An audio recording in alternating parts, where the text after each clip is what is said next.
Welcome to the Main Street Counsel podcast. Welcome back to the Main Street Counsel podcast with Ms. Jasmin Hurley. Jasmin is the founder of JH Legal and a transactional business attorney who brings big law experience to Main Street businesses. She helps owners make smart legal decisions before things feel urgent, explaining complex issues in plain English without panic or legalese. I'm Evan Mack, and today we're talking about what fractional general counsel actually means and why it becomes such a practical option for growing businesses. Ms. Jasmin, welcome back. Thanks, Evan.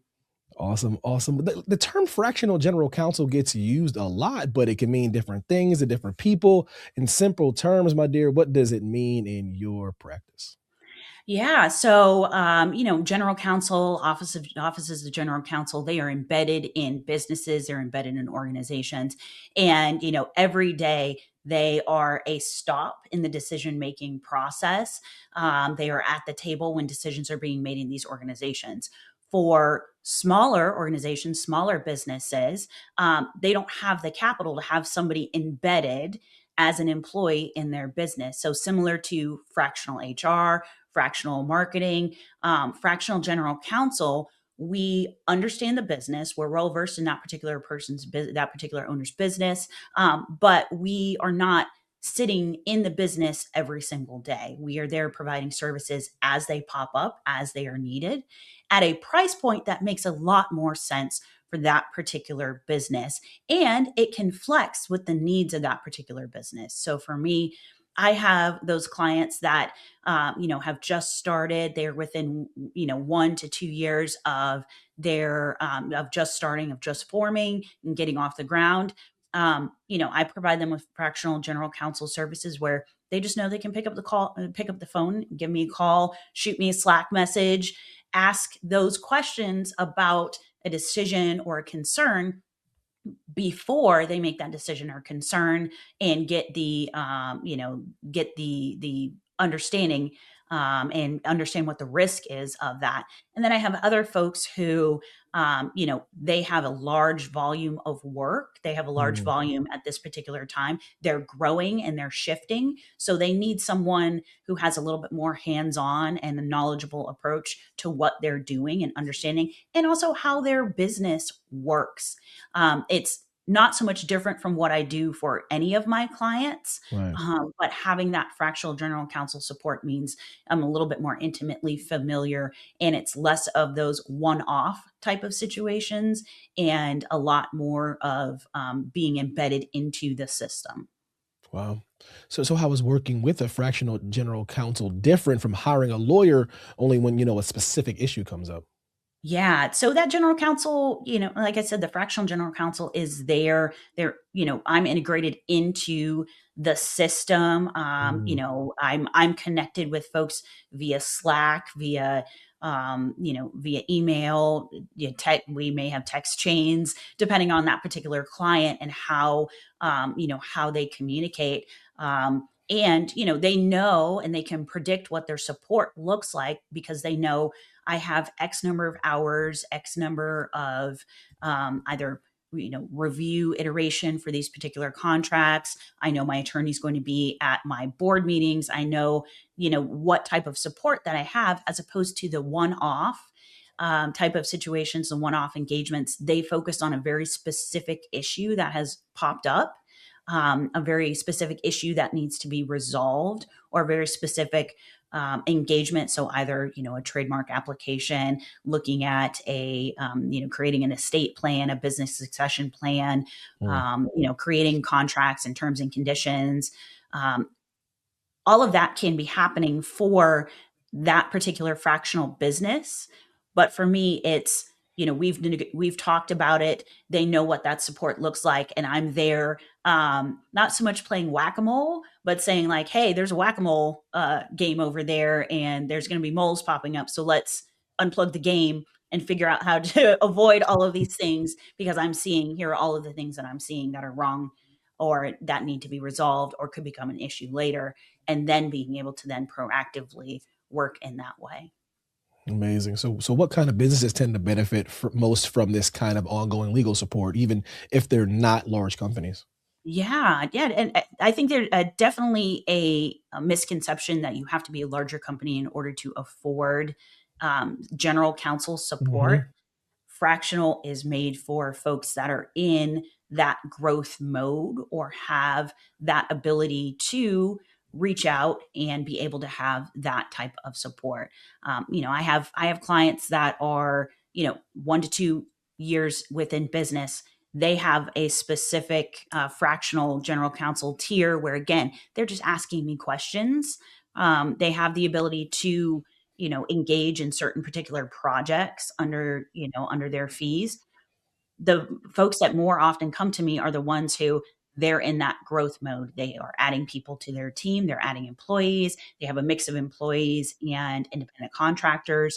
They are, they see 2 to 3 contracts a month. They are negotiating with larger and larger contracts, larger and larger companies.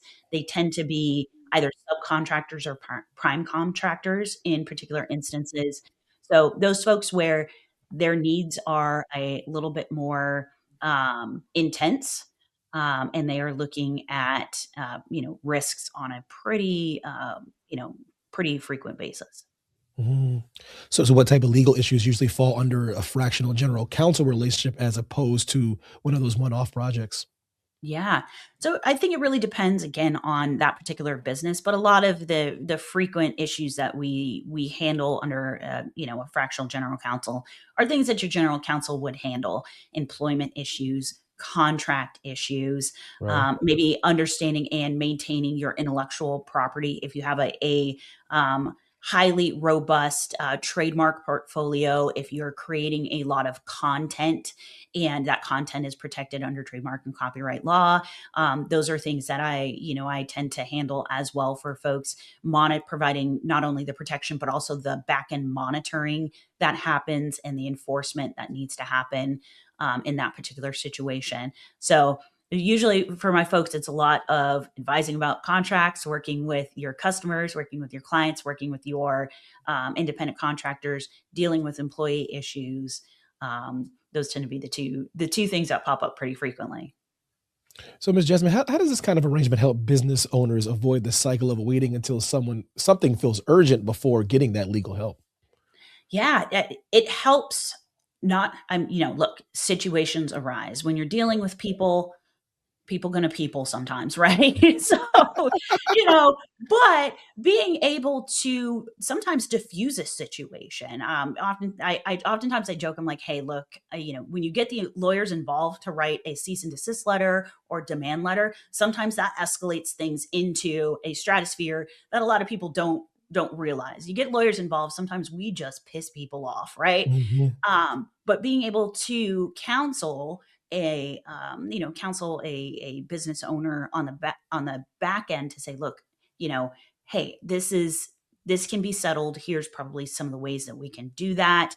It was saying a fractional general counsel or a general counsel is a lot less scary for some reason, as opposed to, hi, I'm Jasmin Hurley from JH Legal, and I represent so and so in this matter, and everyone's like, okay, now we're getting sued. So being able to at least provide ways to mitigate a potential future dispute, or not get into that particular potential future dispute, by avoiding not saying certain things, not Mm. not getting into certain situations, those types of things. So I joke that I went from one situation being in the military where everything, we were so very risk averse, right? It's like, Yep. okay, you got a risk assessment for driving from point A to point B. Like every time I Mhm. drove home, it was like, okay, do a risk assessment. I can't possibly tell you all the possible risks of driving from point A to point B. Sky's the limit. In the same way that I do that now, where I'm the person saying, hey, here are all the things that could possibly go wrong in this particular situation, but here's how we can mitigate that. And here's how we can reduce the risk to a certain degree. Not everything's risky, right? To a certain degree, so that we can mitigate future risk moving forward. If you want to accept more risk, then here's what you can do, and you're accepting more of that particular risk. Mm. So, from a budgeting perspective, what should business owners understand about how fractional general counsel is structured compared to traditional hourly legal work?